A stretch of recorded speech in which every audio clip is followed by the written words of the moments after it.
Meet Bob Olsen. Bob's the author of Answers About the Afterlife and the host of Afterlife TV, a private investigator who began investigating life after death in 1999. Bob now records his interviews with experts, authors, and people who've had extraordinary experiences so he can share it all with you. Enjoy the show. Hey everybody, Bob Olson here with Afterlife TV. You can find us at afterlifetv.com. This is where we search for evidence of life after death and ask the meaningful questions around that subject. Today's subject is near-death experiences. So many of you love this subject. And we're going to talk about what the lessons we can learn from them. And we have someone who has researched near-death experiences. In fact, I think she was the first, if I can even read this, UK's first long-term prospective study, which is pretty impressive. Sort of cutting edge. Her name is Dr. Penny Sartori. Penny, thanks for being on Afterlife TV. Hi, Bob. Thanks for having me. It's lovely to be here. Yeah, it's so exciting. We do have a big audience that loves this subject matter. There's something about near-death experiences that excite people. And obviously, that's what happened with you. Why don't you tell us about your background, let everybody know that you were a nurse, and what you did there, and then what the experience or experiences were that sort of got you interested in this subject matter. Right, well, I used to work as a nurse, and I was a nurse for 21 years, and 17 of those years were in intensive care. Wow. And it was shortly after I began working in intensive care that I realised death was really very frequent. It happened to people of all ages, and not just elderly people, very young people as well. And it really brought it home to me. But I think it was one night shift when I was caring for a man who was dying, and he knew he was dying. And I made a connection with him that night. I had just come on duty, and I was preparing everything to wash the patient. And I adjusted the bed, and with that, the man nearly jumped out of bed in agony, and our eyes connected. And it's almost as if I'd swapped places with him, and I could feel what he was going through and what he was feeling. And that had a very deep and profound effect on me, and I couldn't stop thinking about it all night. And the following day, I went home after my night shift, couldn't sleep. And I phoned work mid-morning to find out how he was doing. And they said that he died 2 hours after I'd left the unit. And so I started thinking, well, what is death all about? Is it that bad that we've got to put patients through all this trauma at the end of their life when they know that they're clearly dying? And so I started reading about death because there were no courses available that dealt specifically with death in a critical care area. They were all palliative care, which is a very different approach. And so in my reading, I came across near-death experiences. And I thought, oh, now this is really fascinating. These people are saying that death is nothing to be afraid of. And I think I had a lot of preconceptions about these experiences. My training as a nurse had been very scientific, and I'd always kind of been led to believe that these were some sort of hallucinations, that maybe it was the brain as the brain is shutting down. And so I'd never really heard of them and, investigated them much in depth. But I think the more I started to read about them, the more my curiosity sort of piqued. And so I thought, well, I'm working in the ideal place to do my own research here. And I thought, right, why don't I do my own? And that's what I decided to do. So I was really lucky because I was able to do my research under the supervision of two people in the UK who are experts in the field of near-death experiences. That was Professor Paul Badham and Dr. Peter Fennick. So I was really lucky to have two great supervisors as well. And so the research went on. I did the data collection over a period of 5 years, where I interviewed patients in the intensive care unit. And then it took another 3 years to write up and analyse all the data that I had. And then I think it took about 5 years to get over it all. I bet it did. You ended up getting a PhD because of this, right? Yes, that's right, yes. And was that sort of an afterthought, or was that you wanted to get a PhD, decided you would do it on this? No, that was just a consequence of what I was doing, really. I was fascinated, and that's all I wanted to do was to research near-death experiences. And the way it just happened was that I happened to get a PhD at the end of it. So that wasn't the motivating factor. It was all about learning more about near-death experiences that motivated me. Oh, I love that. I love that. What a great result from doing all of this. And, it's interesting because I don't know if the story that you told about that first man, you actually experienced some, well, he was having deathbed visions. Is that the same man that was having deathbed visions, or was this someone else? No, this was someone else. This man had quite a prolonged death, and he was really quite in a lot of pain, and it was as if he was suffering really at the end of his life. And I just thought, we need to understand death a lot more than what we do. And did he not ask you, this particular man, did he not ask you to sort of let him die peacefully? Yes. How did that take place? Well, he couldn't talk because he was connected to the ventilator via a tracheostomy, but he was mouthing the words to me, leave me alone, let me die in peace. Wow. And that's when my eyes connected, and that's when I kind of felt what he was feeling and everything. That's a powerful experience, I would imagine, for a nurse. You're trained to deal with someone physically, all their physical symptoms, and make sure they're comfortable. And here someone brings up this new idea of, just let me be at peace. That must have been, I can see how that could have been a sort of a life-changing moment for you. I think that's really cool. Now, you had another man where you did experience what we call deathbed visions or pre-death visions, or what do they say, end-of-life experiences, all kinds of names, right? Yes, that's right. I can remember my very first day on the ward as a student nurse, and I was sitting in the office, and the night nurse was handing over what had happened on the night shift, and she said, oh yes, and the man in section C, bed 6, he'll be dead by the end of the morning because he's been talking to his dead mother since 3 a.m. And I looked around and I thought, are they trying to wind me up because it's my first day? And everyone carried on writing as if it was the most normal thing. And after the night shift had handed over, I went out and had a look at this man. And indeed, I could see him gesturing to someone, and he was talking to someone who I couldn't see. And I got called away to assist with other patients. But throughout the course of the morning, I went back and forth and I observed this man, and he was clearly communicating with someone. And I can remember it was about 11:30 in the morning. I went up to his bedside because he seemed more animated, and it was as if he had his arms outstretched, as if he was trying to reach someone, and he had this big smile on his face, and he half sat up in bed, outstretched his arms, and then he just relaxed, lay back down. And then it looked like he'd gone to sleep, but he'd actually died. And so everything that the night nurse had said came true. He did actually die by the end of the morning. Yeah, that's really, really interesting, and great introduction. I'm sure many, many nurses are recognizing this. Do they all know what it is, or are many of them very skeptical about it? I think a lot of people just kind of accept it because they've seen it so frequently now. You talk to any nurse, and I'm sure every nurse you speak to could give you some sort of story like that. Yeah. And for you, and what's cool about these experiences, because I think it happens a lot with Afterlife TV viewers, they hear about these things and then they recognize in hindsight they had an experience like this. You had, in hindsight, recognized that you had this experience with your grandfather, correct? Yes, that's right. And at the time when it was happening, I really didn't know what it was, and I didn't really pay much attention to it, And as he was dying, and I think it started about 2 or 3 days before he died, and he used to point to the doorway. And my grandmother, she used to get really spooked by it, and she used to run out. But I can remember looking at him and I'd say that, well, there's no one there. I can't see anyone. And I didn't question it further, And now, in retrospect, I wish that I'd spent more time listening to what he was trying to communicate to me. Yeah. Mm-hmm. I love those stories. So, all right. So now you're studying near-death experiences. Why don't we just say, for those people who don't know, and I think a lot of people don't know because, for one, they're hard to remember.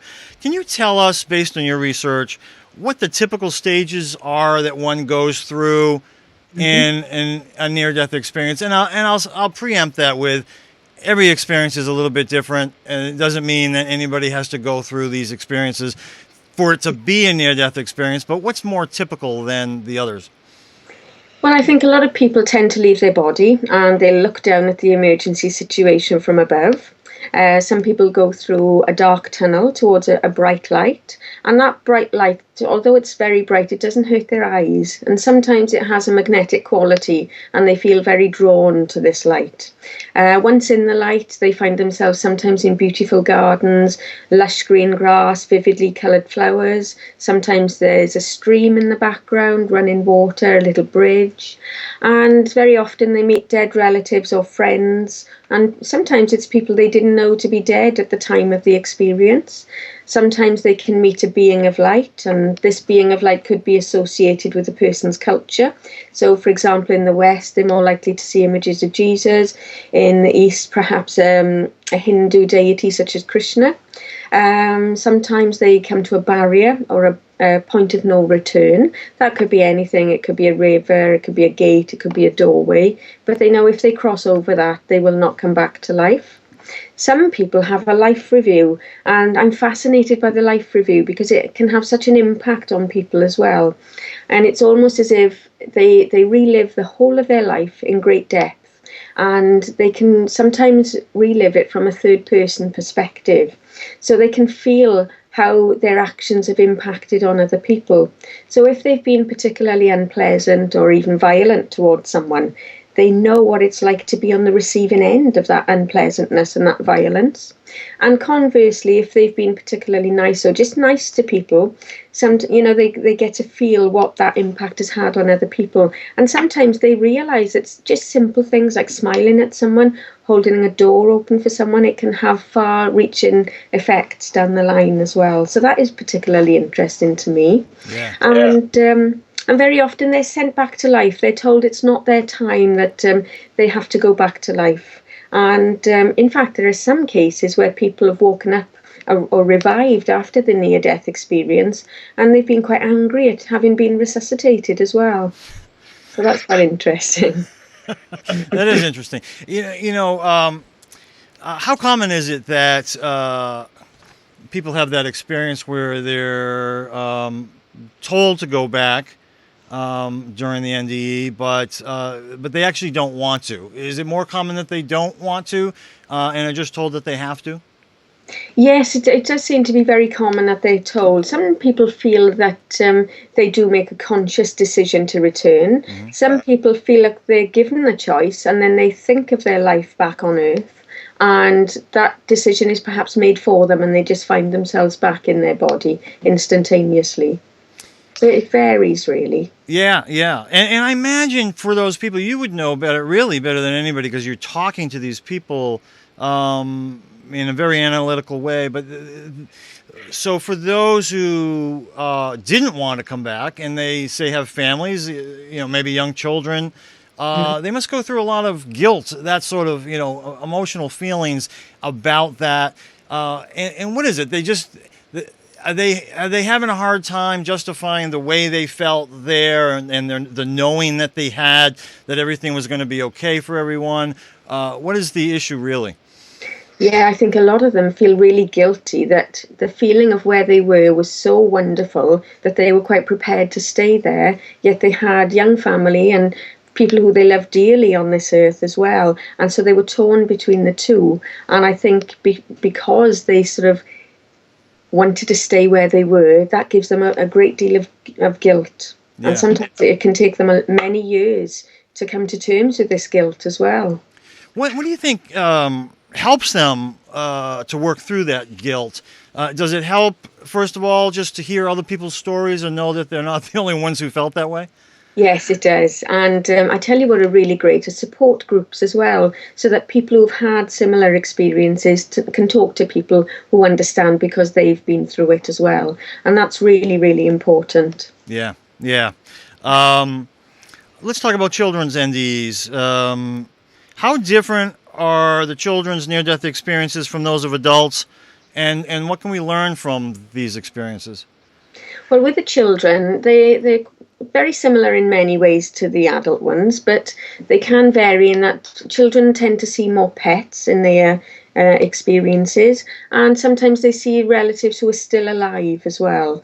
But again, with the children's experiences, they don't really have any concept of death. Yet they tend to follow this set pattern as well. So, I give an example in the book of a man who contacted me, and first he described his own experience, but he said, this experience of my son happened when he was a young child. He was on the operating table and he had a cardiac arrest. And it was touch and go whether they'd resuscitate him, but they did successfully resuscitate him. That's right. This young boy had been resuscitated successfully. So on his day off, then his father said, well, where do you want to go? Should we go out somewhere? And the little boy said, yes, I want to go to the park. And the father said, well, I haven't taken you to a park. What park do you mean? And he said, the park that I went to when I was in the hospital. He said, the one through the tunnel. And he went on to describe he'd got into this tunnel and then come through the other side. And there was a park with lots of other children playing behind a white fence. And he went to climb over the fence and there was a man standing there with a white beard. And he said, no, you have to go back. You're not allowed in yet. It's too soon. And he went back through the tunnel, back into the hospital. And as his father said, how can a small child with no concept of these experiences describe something that is so very much like the adult near-death experiences? It's amazing when you think about it, and you know what's amazing to me when every time I hear these stories, they're told that they have to go back. It's very interesting because almost instantaneously they're back in their bodies, right? Yes, that's right, yes. And the interesting thing as well is that while they've been out of their bodies, they've been pain-free. And if they were suffering any pain prior to the experience, as soon as they're back in their body, that pain comes back immediately. And so a lot of people would say, well, that's just the endorphins. That's why they've got no pain. But endorphins is a very slow onset of pain. So you would expect it to be more gradual, whereas people who've or re-enter their body, it's immediate. It's not gradual onset. Yeah, and in fact, well, let's just talk about your book right now. We'll take this moment to talk about it because it's relevant in this particular thing. The wisdom of near-death experiences, how understanding NDEs can help us live more fully. Dr. Penny Sartori. There'll be a link below this video and all the show notes. Fantastic book, and you have a chapter that talks about all of these say reasons that people have come up with for why the body and brain create these experiences, and I'm talking about people who don't believe that they're actual near-death experiences where people go into the spirit world and such. And you've talked about each one of them. What seems to be the most popular one? I think the most common explanation, and these are all quite logical explanations when we think about them, and I think the most common one is people would think that they're due to lack of oxygen. Yeah. But then with the research that I did in the hospital, some of the patients were having these experiences while they were still oxygenated. So, there are some examples in my research where blood was extracted at that time and their oxygen levels were normal. So I know it's a small sample, but it shows that in some cases people are not lacking in oxygen, yet still having this kind of experience. A lot of people would say, is it due to the drugs that we give? Because, in intensive care, we do give very potent drugs as well. And what I found when I analysed my data was, in fact, the drugs that we give patients are more likely to inhibit the experience or to turn it into a confusional experience. So I think there were a lot of people who were given loads of drugs, yet they didn't report the experience. So if it was due to drugs, I would have expected a higher frequency there. That's very interesting. Is morphine one of the more popular pain killers? Yes, morphine is quite a popular drug of choice, yes. And does that seem to, have you recognized, I mean, there's all kinds of drugs that people could be taking, but is it that drugs like morphine would really more prohibit them from being able to recall the experience or describe it later, but it doesn't necessarily mean they're not having them, correct? Yes, that's right. It could well be that they have any experience, but in some way it is confused a little bit or inhibited in some way by the morphine as well. Yeah. And in fact, there was one man and he had a near-death experience, but prior to that, or a few weeks before, he'd also been receiving morphine and he'd been having hallucinations, and he was able to distinguish the difference between both experiences that he had. And with a near-death experience, it's very precise and clear and lucid, whereas with morphine, it's very kind of distorted and bizarre and irrational. And when I followed up the patients in my study as well, because I did a comparison of people who had been hallucinating and people with a near-death experience, and the ones who had been hallucinating on things like morphine and fentanyl and midazolam, when I followed them up, they could rationalise that they had been hallucinating and they were quite embarrassed by their behaviour, you know. But then the people who'd had the near-death experience, they were very adamant that that was a real experience. And one man said, you know, this is realer than real. Unless you've had the experience for yourself, you couldn't possibly understand it. So there were big differences there. That's really interesting. That's fascinating to know. How about people who are in comas? How much experience have you had with people who were in a coma and then later came to tell you about a near-death experience? Yeah, there were quite a few people in my my research who were in drug-induced comas, and during the time that they were unconscious, recalled very clear and lucid experiences that were going on at the time of unconsciousness as well. Okay. Fantastic. All right, I'm going to get back to the children again, because you said something, and I read in your book, that a lot of times the children will recount their near-death experiences, seeing people who are alive at the time. So they're seeing them during their NDE. What does that mean to you? I don't know. A lot of people have looked into this, and we don't know. Maybe it's because of people that they're familiar with, you know, in their kind of subconscious as well. Not really that sure why. They do see deceased relatives as well. And some people actually point out deceased relatives that they've never met, sort of grandparents that have died before they were born and things like that. So that is quite interesting as well. Yeah, that is very interesting. You talked about the cultural beliefs already. So there does seem to be quite a connection between one person's beliefs and how they describe their near-death experience, the people that they see, that sort of a thing. But I'm curious, do you think it's changing the experience itself, or just how they're interpreting it? I think it's probably just the interpretation of it, really, because I guess we all brought up with different cultural symbols around us, and even, you know, people in the West, you know, even if they're not religious as such, the imagery is still around them and things like that. So there are things in the subconscious, but I think it's just as if it's interpreted according to each individual's cultural filter. Yeah. You do describe the life review process, and I think a lot of people agree that it's one of the most interesting stages of the near-death experience. How does the life review typically affect the lives of these people who have had near-death experiences and gone through that stage?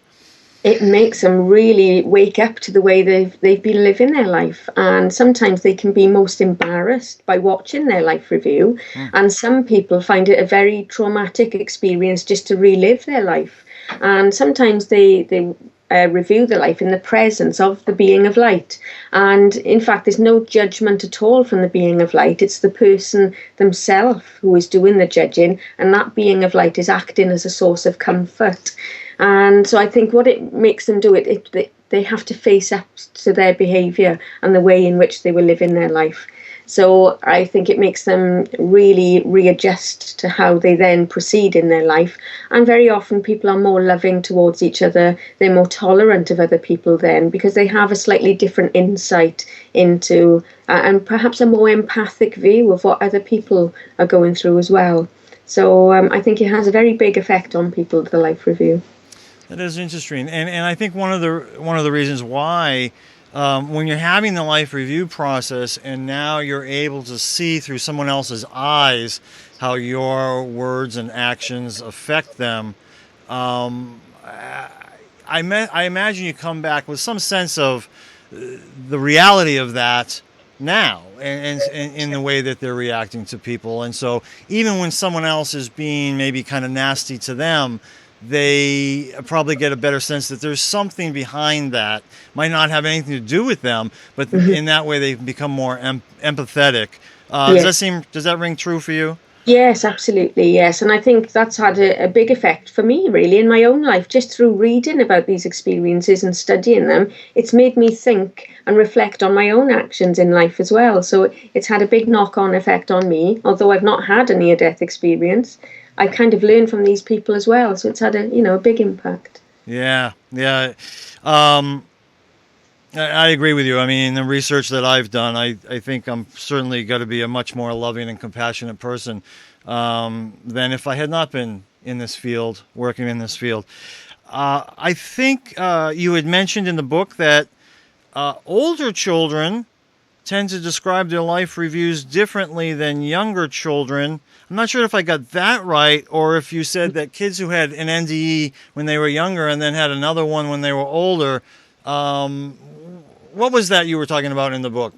And sometimes with the children as well, when they have the experience, they have this great yearning to go back into where they were as well. So that can be a long-lasting effect on them as well. So, that can have its benefits, but also it can have that dark side of things as well. So they go through life yearning to go back to that place as well. Yeah, and then I imagine the older children, now they're starting to gain more beliefs and social expectations, and so their interpretations would reflect such, right? Yes, that's right, yes.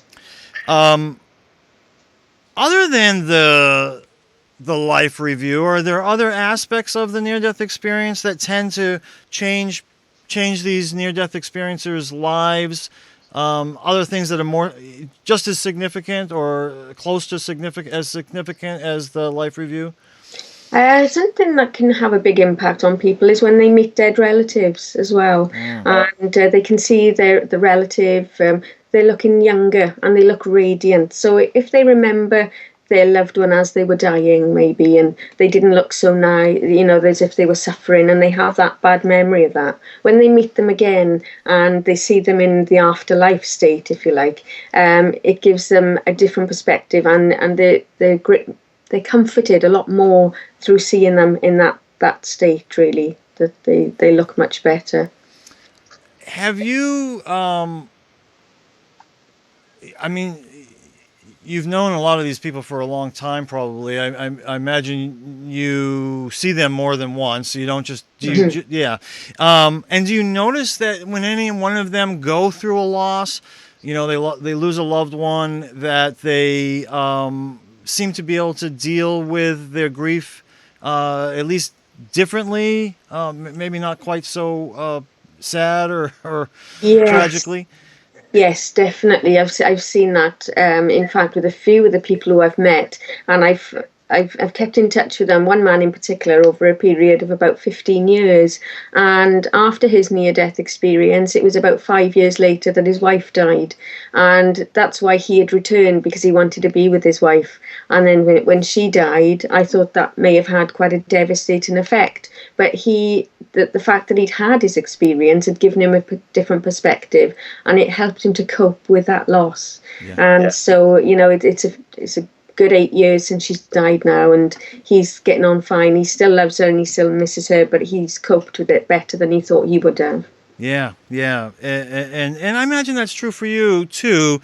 Have you lost anyone since you've been doing this research and felt like you were better equipped? Oh yes, definitely. I've since doing the research, there's 2 members of my family who I've lost. My grandfather first of all, and then my other grandmother. And without a doubt, if I hadn't done this research, I think that the grieving process would have been a lot more prolonged, and it would have been harder to deal with. But an interesting case that I came across as well, in fact, last week, a lovely lady emailed me, and she had written to me back in 2002 after she'd read about some of my work in a magazine. And at the time, she'd had a near-death experience and didn't really understand it. And she had been sent back to life. And during the experience, she'd been told by these beings of light that she had work to do concerning her husband. And when she got back, she didn't remember what it was. She didn't remember a thing. But she'd had this experience and couldn't understand it. And then last week she wrote to me again, and her email said, and she said she understood her experience now because in about 2008, her husband had been diagnosed with a terminal illness. And in the weeks and the days leading up to his death, she was able to share about her near-death experience with her husband, and she knew that it gave him great comfort and that it helped him to have a very peaceful transition into death. And she said afterwards, now on reflecting back, she totally understands why she came back, although she can't exactly remember the words of the people in the experience. She now understood that what her purpose for coming back to life. And afterwards, it was interesting, after her husband had died, there was a series of little messages really from him that were very, very symbolic, which is as if he was giving her some after-death communications as well. Wow. So, it gave her a different perspective on everything, and it then fully integrated the experience into her life, and she feels she can now talk about it as well. Oh, that's beautiful. In many ways, many levels to that. You as a nurse, do you ever feel you have the opportunity when working as a nurse with someone who is in the dying process to share your experiences with them? And if so, what kind of response do you get?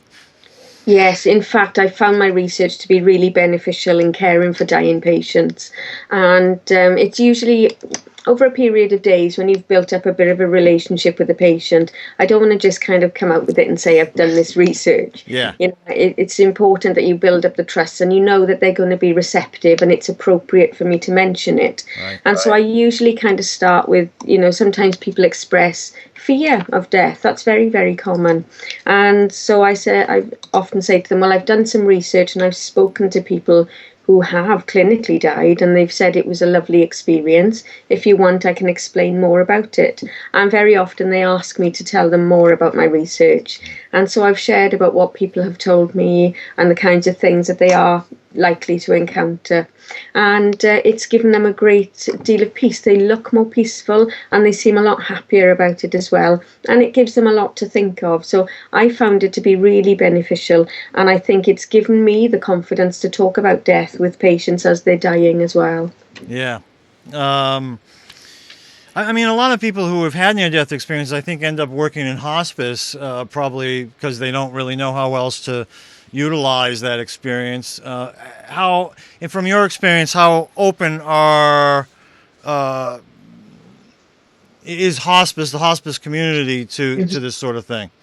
I think the hospice community is great because it does really embrace the importance of these experiences, because it's not just about the physical aspects of patient care, it is about the whole being of a patient, the spiritual aspects as well, and they are so crucial at the end of life, and they're so poorly understood as well in general, really. So I think the hospice movement is very much geared up, and I can remember in 2006 I spoke at a conference, an IANDS conference in Texas, in Houston in Texas, and it was at the MD Anderson Cancer Center, and it was really great to see that actual people in the audience were the physicians from the hospice there, and they were really interested in this, and they wanted to embrace it and to implement aspects of this in patient care as well. So they really are recognizing the importance of this, which is so great. It's such a breakthrough.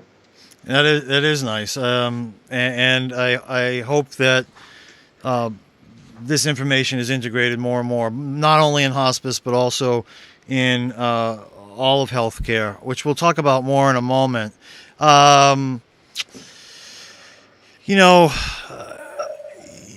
You talk a lot about how NDEs teach us a lot about life, not and what are some of the key components that we learn about life by studying NDEs?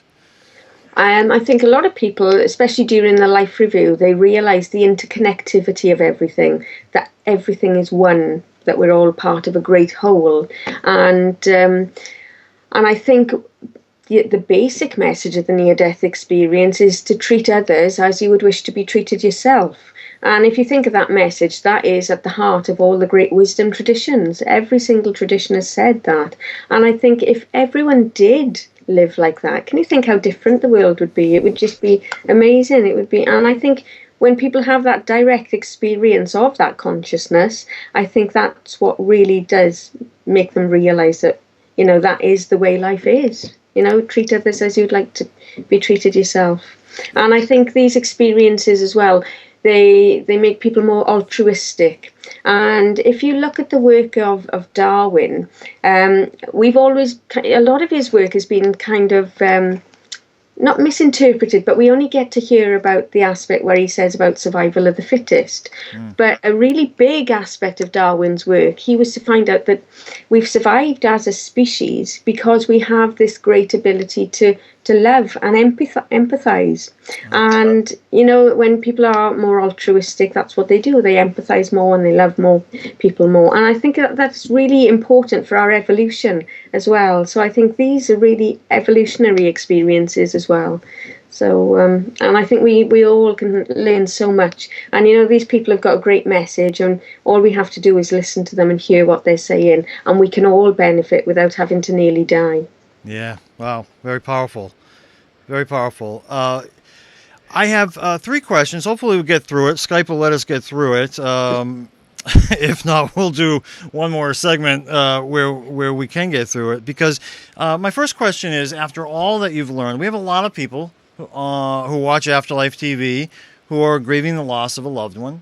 And I wondered, you know, what kind of message would you have for somebody who's going through that experience based on everything that you've done and learned?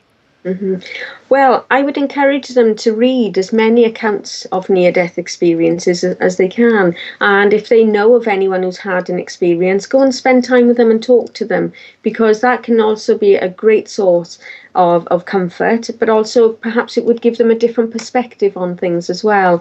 And I know that there are a lot of people now, therapists, who use accounts of near-death experiences to help people through the grieving process, and it's proven to be very successful. So I would suggest reading lots of accounts of these experiences. Yeah, and the INs, I mean, people could go to the IN, anybody can go to those NDEs, they can look it up online to find a local chapter near them where they can go to some of these meetings or conventions that they offer and listen to these people tell their stories, right? Yes, that's right. And they're a big supportive community there, so they're very beneficial, yes. Yeah, I don't know that too many people think of it in terms of grief support, but it certainly is an option, and I think it would be a great one for a lot of people. So my second question then in this line of thinking is, what message would you have for people? There's a lot of them, and I know there's a lot of Afterlife TV viewers. They've had a near-death experience, or they think they have. It has never been acknowledged for them, and maybe partly because they were afraid to share it with anyone, so they never have. What do you usually tell people the first time you run into someone like this who hasn't shared this experience with anyone, and they're not even really sure if what they had is real or not? Well, first of all, I say to them that they're not alone. They're not the only one to have this experience, because it can be very isolating. You know, they've had this wonderful experience. They don't know quite how to express it, don't fully understand it, and yet they know that there's something there that they want to talk about, maybe, and maybe not talk about it. But I would encourage them to find someone who is empathetic and someone who they trust, and share the experience with them. Now, very often, I think a lot of attitudes are now changing, and people are recognizing that the near-death experience is a highly valid phenomenon. So I think, that they'd be surprised that a lot of people would be really interested in what they have to say. So I would seek someone out. Now, if someone does get a bad reaction or not the reaction that they were expected, don't be disappointed by that. Just try and find someone else. Not everyone understands the experiences, but there are people out there who do understand, and they'd be only too happy to listen to them as well. Yeah, that's certainly my experience as well. A lot of people fascinated by this subject matter can't really get enough of hearing about different people's near-death experiences, and yet we have all these people who are afraid to share them because of, certainly the ones that don't exist out there, and they can shut people down all too quickly. Yeah, absolutely. And I can remember I worked with doctors, and it was 10 years later that a doctor came up to me, and I'd known him all that time, and he said, I'm going to tell you something now, but I've had a near-death experience as well, but I didn't want to tell you about it until now. Wow. There's a passage, I actually think I remember the page, believe it or not, page 151. If I can get through it, I'll just say, you talk about one particular person. She found she was unable to discuss her experience with anyone as no one understood what she was trying to tell them. First, she tried to talk with her husband, who didn't understand it, and they ended up divorcing. Then the pastor of her local church told her it was the work of the devil. She then went to her doctor, who never heard of NDEs, and referred her to a psychiatrist who'd also never heard of NDEs. It was suggested that she had unresolved emotional conflict that had caused delusions, and that she should try long-term psychotherapy for the delusions and tranquilizers for her anxiety. She was increasingly confused, but she felt such positive changes in her life, and it was many years later when she came across a book on NDEs that she was finally able to understand her near-death experience. Yeah. That's it. It just says it all right there, doesn't it? It does. Yes, absolutely. Brilliant. Brilliant writing. So the last question that I wanted to ask you in this line of thinking was, what message do you have for hospital administrators or doctors or nurses in reference to, and because you say this so well in your book, the need to integrate spirituality into healthcare?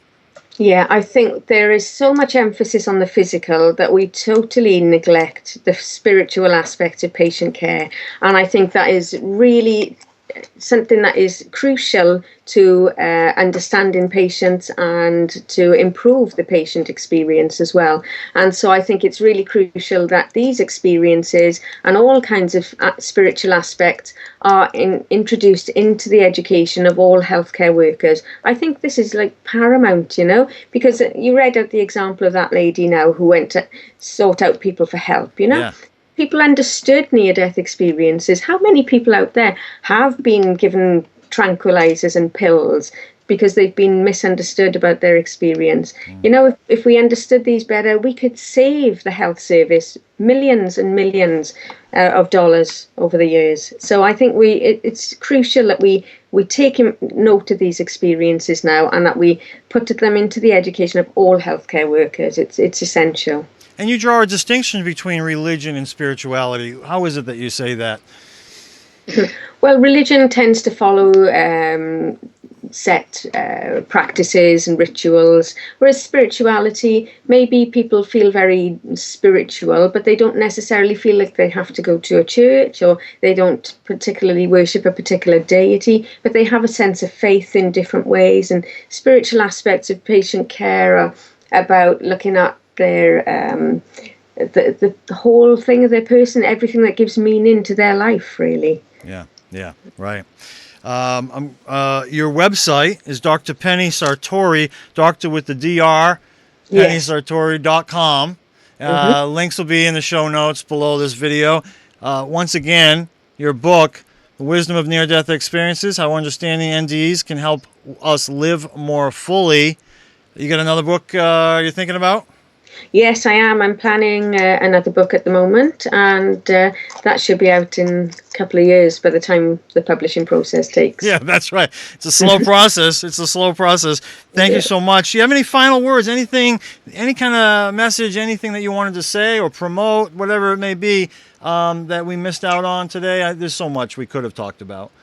There is. I just think, people don't be afraid to share your experiences. And I think it's really important if someone does share their experience with you, that you validate it for them. That's really crucial. And listen to what they have to say. Even if you don't particularly understand it, or you don't really think that there's anything other than hallucinations, maybe, it's important that you validate it and say, well, other people have had this experience. Maybe you should seek people to talk to about it. Yeah. Beautiful, beautiful, beautiful way to end it. Thank you for your tolerance with our Skype issues. See, you're even more tolerant after doing all this work, me included. And thanks. Keep us updated on your new book when it comes out. We'd love to have you back. And It was really enjoyable talking here from Maine, southern Maine, to where are you in England? In Swansea. Swansea, beautiful. Yeah. All right. Well, thank you so much. We'll see you again soon. Okay, thank you, Bob. Bye, everybody. Bye. Bye. That's all for another fantastic Afterlife TV episode. Bob couldn't be happier. If you enjoyed this episode as much as Bob, please leave a comment on AfterlifeTV.com, Facebook, Twitter, or YouTube. And don't forget to check out Bob's book, Answers About the Afterlife. Thanks for watching Afterlife TV.